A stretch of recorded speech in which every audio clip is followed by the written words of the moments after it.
오늘의 말씀은 창세기 8장 11절에서 12절 말씀입니다. 저녁때에 비둘기가 그에게로 돌아왔는데 그 입에 감람나무 새 잎사귀가 있는지라. 이에 노아가 땅에 물이 줄어든 줄을 알았으며 또 7일을 기다려 비둘기를 내놓음에 다시는 그에게로 돌아오지 아니하였더라. 아멘. 빨리 응답받고 싶어서, 아니 내가 궁금한 거에 대해서 빨리 대답을 듣고 싶어서, 그래서 정상적인 신앙인이 아닌 좀 신앙적으로 무리수를 쓰다가 결국 이단에도 빠지고 신앙에 많은 어려움을 겪는 것을 종종 보게 됩니다. 제가 저에게 제일 많이 하는 얘기가 있습니다. 혼자 조급해하지 말아라. 여러 가지 일들이 겹치다 보니까 마음이 분주해지고 생각이 많아져요. 그럴 때마다 저에게 많이 하는 얘기 가운데 하나가 김 목사야 조급해하지 말아라. 제가 그렇게 말을 많이 걸거든요. 근데 그게 잘 안 돼요. 막상 현실에 제가 들어가면 저에게 그렇게 말을 걸면서도 제 자신이 마음이 서두르거나 행동을 서두르며 조급해하는 제 모습을 보게 됩니다. 그럴 때마다 제가 느끼는 건 그래서 인간은 연약한 거구나 라는 것을 자주 느껴요. 오늘 설교를 준비하면서 저와 같이 또는 우리의 삶에 이 조급함을 느끼는 성도들에게 오늘의 말씀은 정말 중요한 영의 양식이 되겠다. 오늘도 노아 이야기를 나눌 건데요. 지난 시간에 홍수가 시작된 이야기를 소개해드렸어요. 사람들이 하나님 말씀만 믿고 묵묵히 방주를 짓는 노아 가족들을 얼마나 비웃었습니까? 저런 어리석은 사람들. 그리고 대다수가 노아와 노아의 가족들을 조롱했습니다. 그런데 어느 날 하나님이 방주의 문을 닫는 그 순간 하나님이 말씀한 대로 홍수가 시작됐어요. 우리는 다수가 지지하는 많은 숫자가 의견을 내는 그것이 더 합리적이라고 말합니다. 그러나 여러분, 세상에서 아무리 많은 숫자가 모이고 슈퍼컴퓨터 수천 대가 서로 논의를 해도 우리가 믿어야 될 진리는 사람의 숫자나 다수의 논리와 상관이 없습니다. 진리는 모든 사람이 다 동의 안 해도 진리인 거예요. 진리가 여러분을 자유케 하기를 축복합니다. 그 진리가 바로 하나님의 말씀이에요. 이 세상의 표준이 하나님의 말씀이에요. 사람은 저마다 자기의 주장, 자기의 생각, 자기들의 배경을 가지고 이야기하지만 하나님의 말씀은 누구에게나 표준이에요. 그래서 진리는 하나님의 말씀이고 그 말씀대로 살 때 우리가 구원의 길로 들어서는 줄 믿습니다. 자, 비가 40일 만에 그쳤습니다. 그렇게 줄기차게 내리던 비, 하늘에선 비가 내리고 땅이 갈라지고 밑에서도 터지고, 그리고 강과 호수와 바다가 범람하면서 말 그대로 총체적인 멸망의 징계가 이 땅에 40일 동안 연속됐어요. 그렇게 엄청나게 비와 땅이 흔들리고 지진이 나고 해일이 일어나면서 이 땅의 생명체는 누구도 살지 못했어요.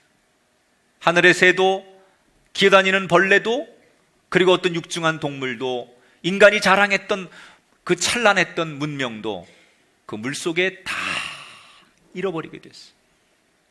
그리고 40일 만에 비가 멈췄습니다. 언제 그랬냐는 듯이 비가 멈추자마자 하늘이 너무나 맑은 거예요. 그리고 시원한 바람이 불어오기 시작합니다. 세상은 이제 비가 멈추니까 언제 그랬냐는 듯이 너무나 아름다운 자연으로 돌아가려고 하는데, 문제는 방주 안에 있는 사람들이나 동물들은 바깥에 비가 멈췄다고 해서 할 수 있는 게 아무것도 없었어요. 왜? 지구는 여전히 물로 뒤덮여 있었기 때문에 비가 멈췄다고 해서 바깥으로 당장 나갈 수 있는 게 아니에요. 그냥 이 배가 흘러가는 대로, 물길 따라 흘러가는 대로 기다려야 되고, 물이 다 줄어들어서 다시 땅이 나올 때까지, 그때가 언제인지 모르지만 방주 안에 있는 생명들은 한없이 그것을 기다려야만 됩니다.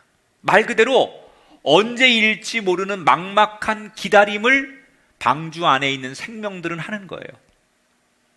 그러다가 오늘 성경에 보니까 홍수가 시작된 지 150일이 되는 날, 비가 그친 지 110일이 되는 거죠. 갑자기 배가 막 흘러가다가 쿵 하는 소리와 함께 어디에 부딪히는 거예요. 그것은 바로 가장 높은 산봉우리였던 아라랏산의 봉우리에 배가 부딪히게 됩니다. 드디어 가장 높은 아라랏산의 높이는 한 제가 알기로 5,700m 정도 되는 걸로 알고 있는데, 그 산 봉우리에 부딪히면서 배가 멈추지요. 그러니까 물이 서서히 지구상에 빠져가고 있다는 거예요. 그리고 며칠이 지나다 보니까 창문 너머로 듬성듬성 다른 산봉우리들이 보이기 시작합니다. 노아의 가족들은 직감적으로 물이 많이 줄어들고 있음을 알게 되고, 그때부터 마음이 설레기 시작하는 거예요. 이제 얼마 뒤면 물이 빠져서 이 배 밖으로 나갈 수 있다는 기대감, 설레임, 그러면서 여러 가지 상상을 하는 거예요. 밖으로 나가면 어떻게 살아야지, 어디 가서 농사를 어떻게 짓고 뭘 먹고 집은 어떻게 짓고, 이런 상상들을 노아의 가족들이 하기 시작합니다. 자, 이렇게 그들이 부푼 꿈을 갖고 하루하루를 기다리던 어느 날, 성경에 아주 평범해 보이는 사건 하나를 오늘 소개합니다. 아마 많은 사람들이 이 성경을 읽으면서 그냥 끄덕이면서 그랬나 보다 라고 이렇게 취급하고 넘어가는 성경인데, 저는 이 장면을 평범한 사건으로 보지 않기 때문에 오늘 이 이야기에 여러분을 좀 소개하려고 해요. 산봉우리들이 보인 지 40이 지난 어느 날, 노아가 배 안에 있던 까마귀 한 마리를 붙들고 창문 밖으로 까마귀를 날려보내면서 밖의 세상에 물이 얼마나 줄었는지 한번 보고 오너라, 그렇게 까마귀에게 명령을 내리고 까마귀를 날려보냅니다. 이게 평범한 사건이잖아요. 노아가 새 한 마리를 날려보냈대. 저는 이 사건이 평범하다라고 말하지 않는 이유가 있습니다. 지금까지 이 방주를 지을 때 설계도도 하나님이 그려주셨어요. 어떤 나무와 어떤 재료로 방주를 만들고, 그 안에 3층으로 구조를 만들고, 동물들을 어떻게 칸칸이 채우고, 모든 걸 다 사실은 하나님께서 기획하시고, 하나님께서 연출하시고, 하나님께서 섭리하셨어요. 그리고 이 세상 모든 생명들이 다 죽어나갈 때 방주 안을 하나님이 지키시고 여기까지 인도하셨어요. 자, 그러면 노아는 철저히 하나님의 인도함 따라 여기까지 왔다면 남은 시간도 지금까지 한 것처럼 하나님이 방주의 문을 열어주시고 땅에 발을 밟을 때까지 기다리면 돼요. 그런데 왜 노아는 중간에 굳이 자기가 자기 힘으로 자기 눈으로 땅을 확인하고 싶어서 새를 날려보낸 걸까? 그 이유는 노아가 지치고 힘들어지면서 마음에 조급함이 찾아온 거예요. 여러분, 방주 안의 환경은 어땠을까요? 바깥에 온통 세상이 물로 다 뒤덮여서 지진과 해일과 모든 것이 막 엉망이 돼서 생명이 다 죽어가는 그 상황 안에서 방주 안은 세상과 전혀 상관없이 유람선을 타고 호화 유람선을 타고 여행하는 것 같았을까요? 그렇지 않았어요. 방주 안에 생명은 지켜졌지만 그 안은 전쟁터와 같았어요. 수없는 동물들이 울어대고 때로는 다투기도 하고, 그 안에 있는 수없는 동물들에게 먹이와 그들의 배설물이 주고받아지면서 그 밀폐된 공간 안에서 코를 막지 않고는 견딜 수 없는 악취와 불결한 위생들, 이런 것들이 현실이었을 거예요. 그리고 이 모든 일을 책임지는 노아는 가족들을 인도해야 하고 그 많은 동물들을, 그리고 전체의 모든 것을 주관하다 보니 노아는 처음에는 의욕적으로 일을 하고 처음에는 잘 견뎠지만 시간이 가면 갈수록 노아도 인간인지라 지쳐가고 힘들고 갈등이 느껴졌을 거예요. 그때 창문 너머로 물이 줄어든다는 소식에 노아는 기대감이 생겼어요. 조금만 더 견디면 하나님께서 이 방주의 문을 여시고 우리가 바깥으로 나갈 수 있겠구나. 그리고 희망이 생긴 거예요. 그런데 자기가 바깥에 물이 빠지고 있는 걸 확인했음에도 불구하고 좀처럼 방주의 문이 열리지 않는 거예요. 도대체 하나님이 무슨 생각에 언제 방주의 문을 열어주시려고, 왜 이렇게 물이 빠졌으면 이제 어딘가에 산이라도 우리가 가서 살 수 있도록 문을 열어주셔야 되는데 하나님은 그럴 계획이 전혀 없어 보이고 그게 되지 않으니까 노아의 마음속에 조급함이 생기기 시작한 거예요.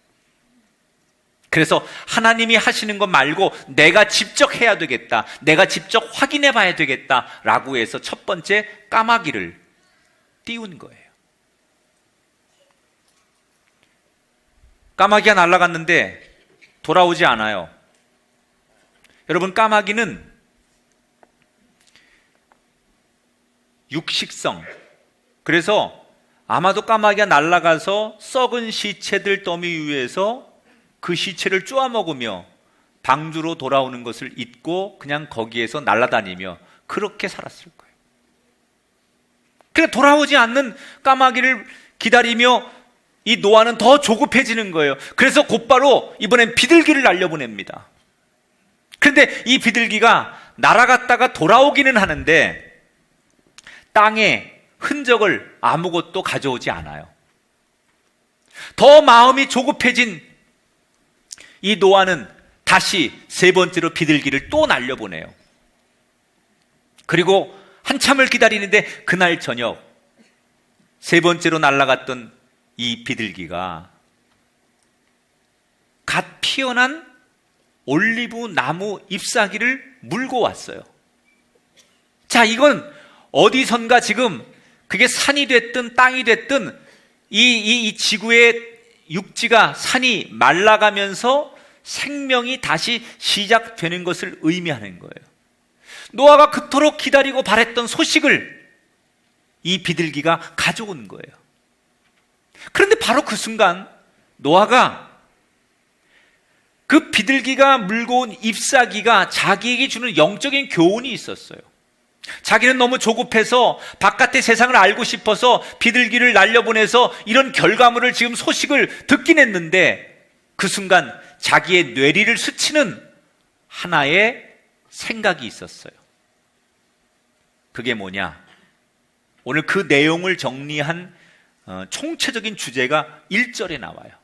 자, 1절을 우선 읽어보고 설명할게요. 시작. 하나님이 노아와 그와 함께 모든 들짐승과 가축을 기억하사. 따라합시다. 하나님이 기억하사. 여러분, 지금 노아가 막 조급해가지고 하나님의 계획을 무시하고 자기가 까마귀도 날려보내고 비둘기도 날려보내고 올리브가 이렇게 비둘기 입에 물려오는 이런 내용들을 노아는 자기 스케줄로 자기의 방법으로 했지만 이 모든 과정을 하나님이 다 지켜보고 계셨던 거예요. 그런데 오늘 1절에 이 8장 전체를 요약하는 단어 하나가 딱 등장하는데 그게 바로 하나님이 노아를 기억하사라는 말이에요. 히브리어로 이 기억하다라는 말이 자카르라는 단어인데 이 자카르라고 하는 말은 하나님께서 보호해 주신다. 하나님께서 그 사랑으로 생각해 주신다, 보살피신다, 그런 뜻을 가지고 있어요.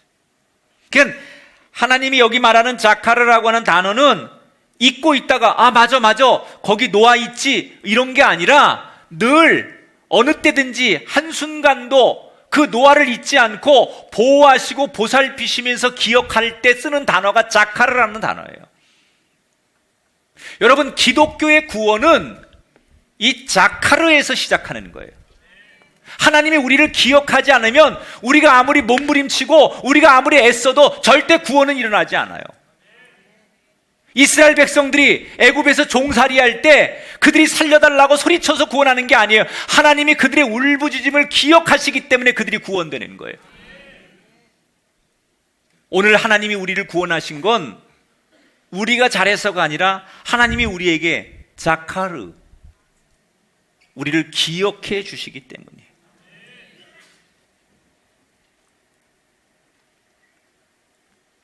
지금 이 노아가 타고 있는 방주 안은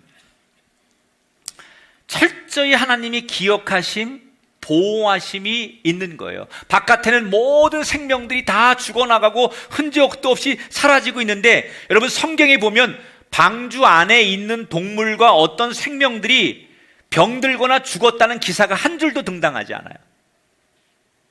뭐예요? 하나님께서 늘 그 방주 안을 기억하신다는 거예요. 그 방주 안을 보호하신다는 거예요. 우리가 해야 할 일은 뭐냐?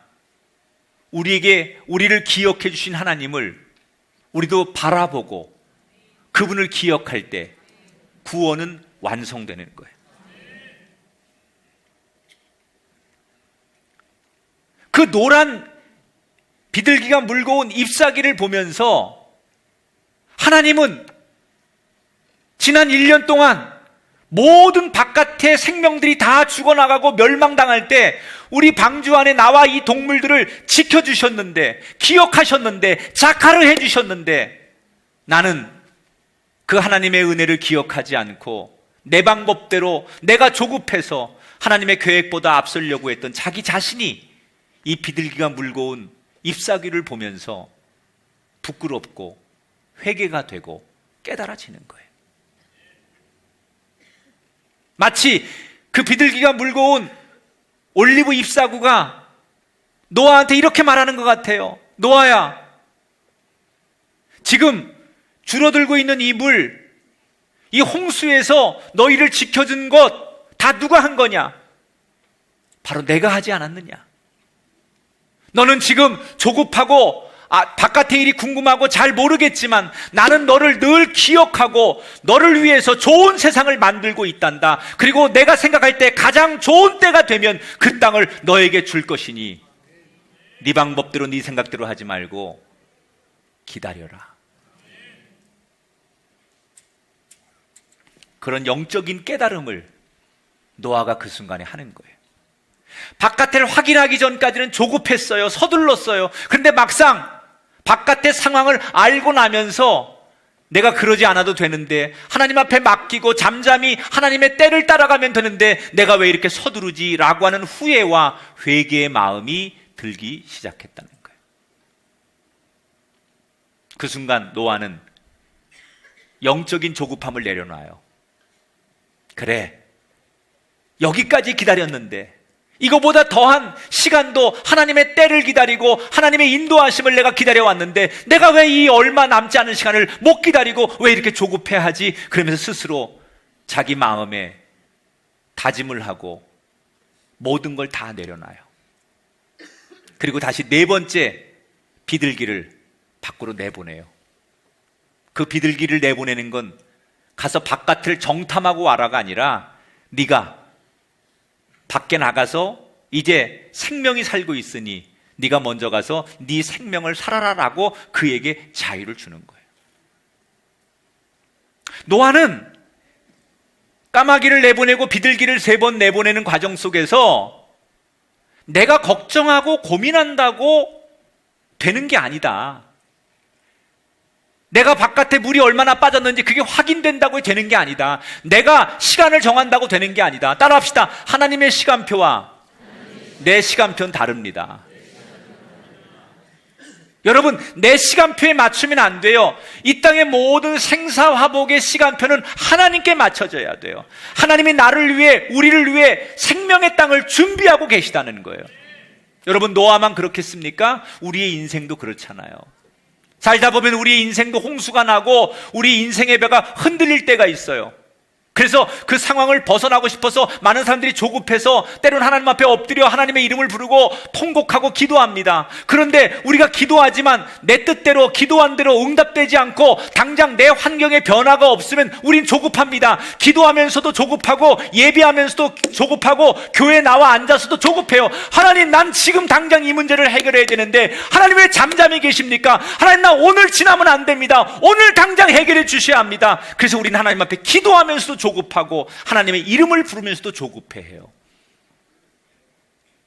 그리고 내가 원하는 대로 되지 않으면 기도하다가 원망하고 예배를 드리면서도 하나님을 등지고 하나님의 이름을 부르면서도 하나님의 이름을 망령되게 해요.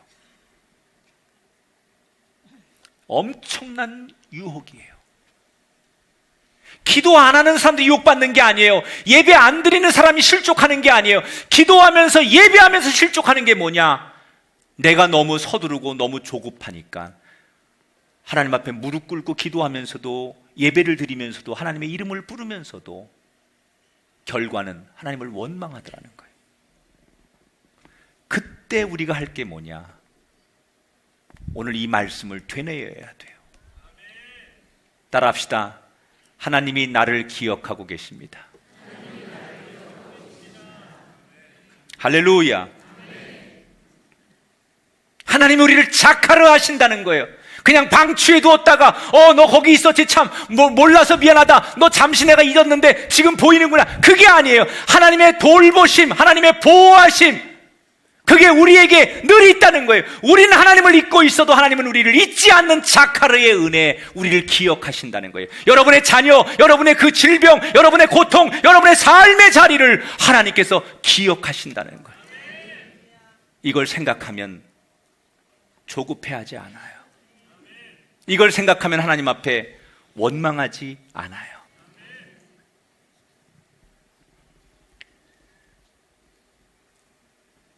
응답받지 않았다고 해서 조급해하지 마시고, 빨리 이루어지지 못해서 조급해하지 마시고, 하나님께서 나를 기억하시니, 자카르 하시니, 여유를 갖게 되는 영적인 은혜가 여러분에게 있게 되기를 축복합니다. 오늘 노아에게 비둘기가 물고 온 작은 잎사귀가 그에게 영적인 가르침을 주었듯이 오늘 제가 전하는 이 설교가 여러분의 인생에는 작은 잎사귀가 되시길 바랍니다. 아, 그렇구나. 오늘 목사님의 말씀이 내 인생의 작은 잎사귀고 우리 가정의 작은 잎사귀고 우리 삶의 작은 잎사귀라는 것을 깨닫게 되시기를 축원합니다. 옆에 사람을 축복하겠습니다. 당신을 위해 하나님이 준비하고 계십니다. 할렐루야. 신앙을 정의할 때 제가 그런 책에도 그런 내용을 썼는데, 신앙은 기다림이에요. 우리가 기도할 때 우리의 기도가 지연되잖아요. 하나님 앞에 우리가 기도하는 제목들을 가지고 열심히 기도하는데 소위 그 응답이라고 하는 하나님의 우리를 향한 우리의 기대만큼 채워주시는 것이 자꾸 지연되지요. 그러다 보니 인간은 기도하면서 의심하는 거예요. 하나님 앞에 나오면서 자꾸 의심하는 거예요. 근데 하나님이 우리에게 지연을 시키고 하나님이 우리가 그렇게 낙심하는 걸 원하시는 게 아니에요. 하나님이 우리에게 원하시는 건 하나님의 말씀을 우리가 기다리길 원하시는 거예요. 여러분, 성경의 모든 흐름은 기다림이에요. 광야 40년, 가나안을 가야 되는 이스라엘 백성들의 40년의 주제는 뭐냐? 기다림이에요, 기다림. 마가의 다락방에 120명의 성도에게 성령이 임할 때까지 주제는 뭐냐? 포인트는 기다림이에요, 기다림. 그래서 신앙은 기다림이에요. 여러분, 조급해하지 마시고 하나님이 가장 좋은 때에 여러분을 축복하실 줄 믿고 기다리시길 주의 이름으로 축원합니다. 이때부터 노아는 다시 여유를 가져요. 그리고 하나님 앞에 모든 것을 맡기게 돼요. 조급함이 올 때마다, 막 마음에 분주함이 찾아올 때마다 자카르, 하나님이 날 기억하시지. 하나님 우리를 기억하고 계시지. 아니야, 우리를 잊고 계시지 않아. 우리를 기억하시는 하나님. 그러면서 자꾸 그 단어를 되뇌이면서 그는 조급함을 이기고 묵묵하게 기다려요. 그러는 사이 바깥에서는 마치 세면대에 채웠던 물이 하수구에 쫙쫙 내려가듯이 물이 시간과 하루가 다르게 빠져나가기 시작해요. 자, 그렇게 하루하루가 지나가는데 어느 날 다시 배가 어딘가에 쿵 하는 소리와 함께 이번엔 방주의 밑바닥이 어디에 긁히는 소리와 함께 탁 멈춰집니다. 드디어 배가 땅바닥에 닿은 거예요. 비가 그친 지 딱 10달 만인 그 다음해 1월 1일 배가 드디어 물이 다 빠지고 땅의 바닥에 걸립니다. 이때 노아의 식구들이 그 창문을 뜯고 바깥을 보기 위해서 바깥을 처음으로 창문을 뜯고 이 바깥을 보는데 온 지면에 물이 다 빠져서 산의 모양, 여러 가지 바위들의 모양, 그리고 이 평지 파이고 엉망이 된 이 자연이지만 그런 모습이 들어오는 거예요. 물은 다 빠진 거예요. 이때 노아와 가족들이 그리고 동물들이 이제는 밖에 나갈 수 있다, 그 희망에 저마다 각자의 소리로 기뻐하며 노래를 부릅니다. 그리고 성질 급한 노아의 아들 중에 하나가 아버지 빨리 방주문 열고 나갑시다. 1년 넘게 바깥의 세상을 구경하지 못하고 바깥의 공기를 쐬지 못한 이 모든 생명들은 1년의 사투를 벌인 그런 보상으로 문을 열고 나가는 게 꿈이었어요. 흥분한 가족들과 동물들이 문 쪽으로 막 돌진해 내려가는데 노아가 점잖은 목소리로 가로막지요. 안 된다. 나가면 안 된다. 이제 물이 없습니다. 배가 땅에 닿습니다. 그걸 확인했기 때문에 나가도 된다고 생각하고 모두가 들떠서 나가려고 할 때 노아가 가로막습니다. 뭐라고 말하느냐? 하나님이 허락하고 여실 때까지 기다려야 된다. 때가 되면 하나님이 여실 거다. 이미 제가 앞에 소개해드린 대로 비둘기 사건을 겪으면서 하나님의 때를 기다려야 된다는 것을 노아는 알게 됐어요. 노아는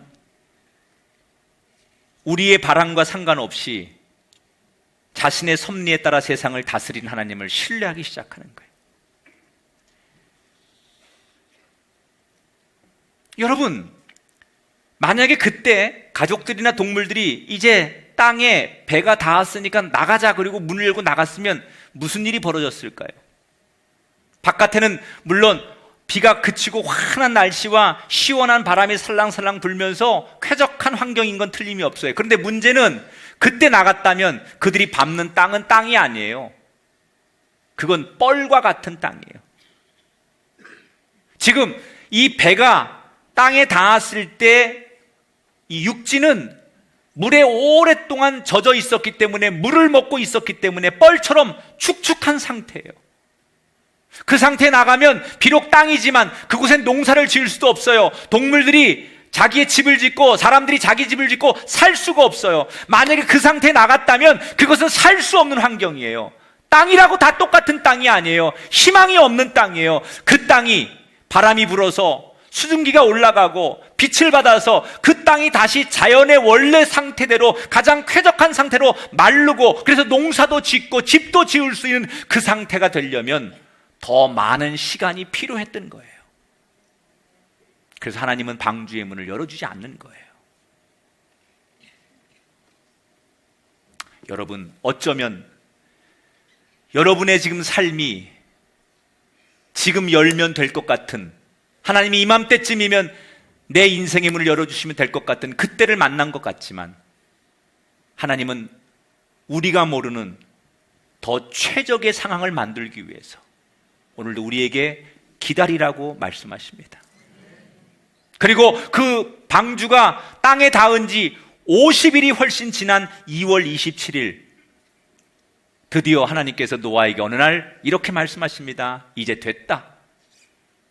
그 뻘처럼 축축했던 땅이 다시 농사를 지을 수 있고 생명이 살 수 있고 집을 지을 수 있는 땅이 됐다고 생각했을 때 하나님께서 노아와 그의 가족들에게 식구들을 데리고 동물들을 데리고 밖으로 나가도 된다라고 말씀하시며 방주의 문을 열어주세요. 그때 하나님이 노아에게 주셨던 유명한 말씀, 밖으로 나가거라 하면서 하셨던 말씀 따라합시다. 생육하고 번성하리라. 1년 10개월 만에 드디어 땅을 밟는 이 노아와 가족들에게 하나님 주신 축복의 메시지, 생육하고 번성하리라. 이 누구에게 주신 말씀이에요? 최초의 아담에게 주셨던 말씀. 그래서 그 마른 땅을 거닐며 동물들은 동물대로 짝을 지어 각자의 보금자리로 새는 날아가고 동물들은 뛰어가며 흩어지는 모습 속에, 그리고 노아의 가족들은 희망을 가지고 그 메마른 땅에 정착하는 이야기로, 너무나 즐거워하고 감사하는 이야기로 오늘의 성경은 끝이 나요. 행복한 결말의 이야기죠. 그러나 이렇게 행복해지기까지 그 안의 과정은 우여곡절들이 많았어요. 방주 안에서 너무 힘들고 너무 고통스럽다 보니 노아도 그의 가족들도 언제 나갈까 조급하다 보니 한때는 그 유혹에 자신들의 방법대로 자신들의 생각대로 뭔가를 해보려고 하다가 하나님을 원망한 적도 있었고 가족들끼리 의견이 달라 다툰 적도 있었고, 그렇게 그들이 원하는 대로 하나님께서 왜 길을 열어주시지 않고 문을 열어주지 않는 걸까에 대한 의문도 있었고, 그러나 그들이 그 모든 것을 이기며 이 자리까지 올 수 있었던 비결은 하나예요.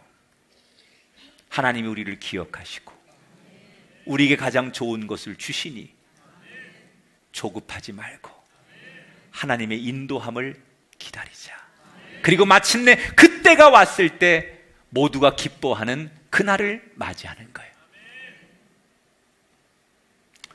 여러분, 우리가 지금 딱 그런 분도 있을 거예요. 하나님, 내가 얼마나 많이 기도했는데 왜 내 길을 막으시는 겁니까? 하나님, 내가 원하는 게 뭔지 알면서 왜 나한테 그 길을 열어주지 않는 겁니까?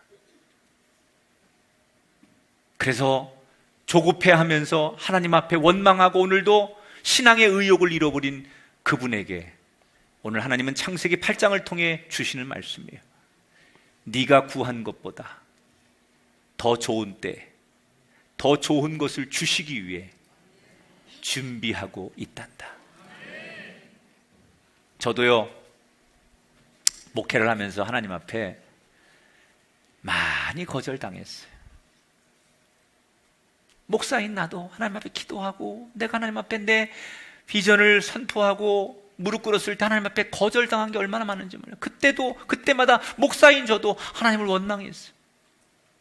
그런데 나중에 보니까 그때 내가 바라던 대로, 내가 소원하던 대로 응답을 받았다면, 내가 그때는 그게 정답인 줄 알았는데 만약 그때 하나님이 내가 원하는 대로 해주셨다면 내가 말할 수 없는 고통 속에 있었겠구나. 오히려 그때 응답받지 못해서 그때는 하나님이 원망스럽고 아쉬웠지만 돌아보니까 그때 응답되지 않았기 때문에 내가 지금 이렇게 쓰임 받을 수 있구나. 그래서 저는 이런 결론을 내려요. 내가 소원한 대로 응답되지 않은 게 복입니다. 나를 기다리게 하시는 게 복입니다. 왜 앞길이 열리지 않는 거지? 조급하다면 기다리라는 응답을 주시는 거예요. 오늘 어떤 분에게 하나님이 당장 말씀하지 않아도 오늘 이 말씀을 통해 여러분이 응답하시는 거예요. 기다려라. 따라합시다. 기다림의 응답.